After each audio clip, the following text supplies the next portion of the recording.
قالوا اوذینا من قبل ان تأتینا ومن بعد ما جئتنا، بنی اسرائیل بولے ہم ستائے گئے آپ کے آنے سے پہلے اور آپ کے تشریف لانے کے بعد، کہ فرعون اور فرعونیوں نے طرح طرح کی تکلیفوں میں ہمیں مبتلا کر رکھا تھا۔ 70,000 لڑکوں کو قتل کیا گیا، 90,000 عورتوں کے حمل گرائے گئے، اس کے علاوہ ظلم و ستم ہوتا رہا، اور اب آپ کے آنے کے بعد پھر ہماری اولاد کے وہ قتل کا ارادہ رکھتا ہے، تو آپ بتائیے ہماری مدد کب ہوگی اور یہ مصیبتیں کب دور ہوں گی؟ قال عسى ربكم ان يهلك عدوكم، حضرت موسیٰ علیہ السلام نے فرمایا قریب ہے کہ تمہارا رب تمہارے دشمن کو ہلاک کر دے، وَيَسْتَخْلِفَكُمْ فِي الْأَرْضِ، اور اس کی جگہ زمین کا مالک تمہیں بنائے، فَيَنْظُرَ كَيْفَ تَعْمَلُونَ، پھر دیکھے کیسے کام کرتے ہو اور کس طرح اللہ کی نعمت پر شکر بجا لاتے ہو۔ سورہ اعراف کا 15واں رکوع مکمل ہوا۔ اس رکوع میں ہم نے یہ سماعت کیا کہ فرعون موسیٰ علیہ السلام پر حملہ کرنے کی طاقت نہیں رکھتا تھا، تو اپنی عزت بچانے کے لیے اس نے کہا کہ ہم بنی اسرائیل کے بچوں کو قتل کریں گے، ان کی بیٹیوں کو زندہ رکھیں گے، ہم ہی غالب رہیں گے۔ اور موسیٰ علیہ السلام کی قوم نے حضرت موسیٰ علیہ السلام کی بارگاہ میں عرض کیا اب ہماری مدد کب ہوگی؟ تو موسیٰ علیہ السلام نے یہ فرمایا والعاقبۃ للمتقین، کامیاب تو متقی لوگ ہی ہوتے ہیں۔ ہمیں چاہیے کہ ہم تقوی اختیار کریں، اللہ اور اس کے رسول کی فرما برداری کریں، صغیرہ و کبیرہ گناہوں سے اپنے آپ کو دور کریں، غیبی مدد ہوگی، اللہ تعالی ہمیں فتح و نصرت عطا فرمائے گا۔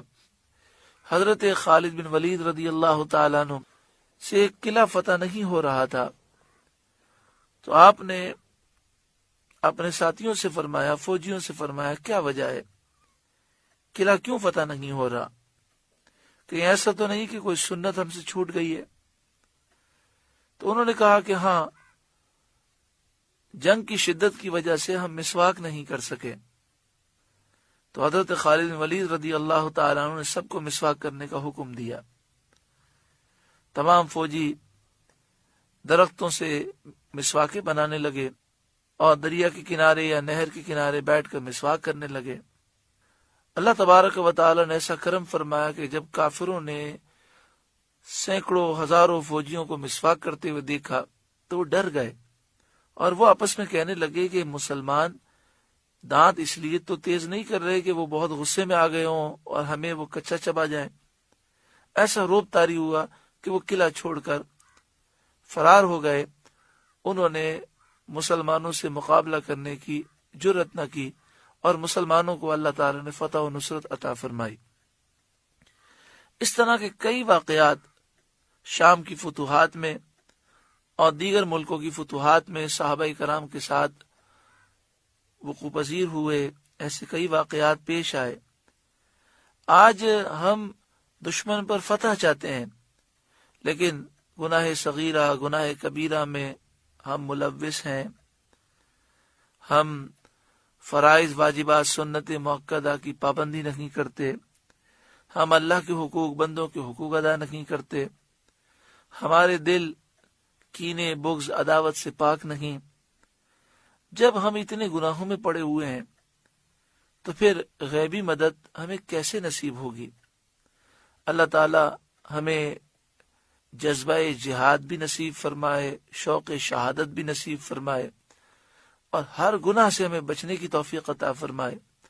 فتوح شام میں علامہ واقدی علیہ رحمہ نے لکھا کہ شام کی فتوحات میں صحابہ پوری رات کھڑے ہو کر نماز کی حالت میں، قیام کی حالت میں قرآن پاک کی تلاوت کرتے، اور دن میں وہ روزے سے ہوتے، ہر وقت ان کی زبان پر اللہ کا ذکر ہوتا۔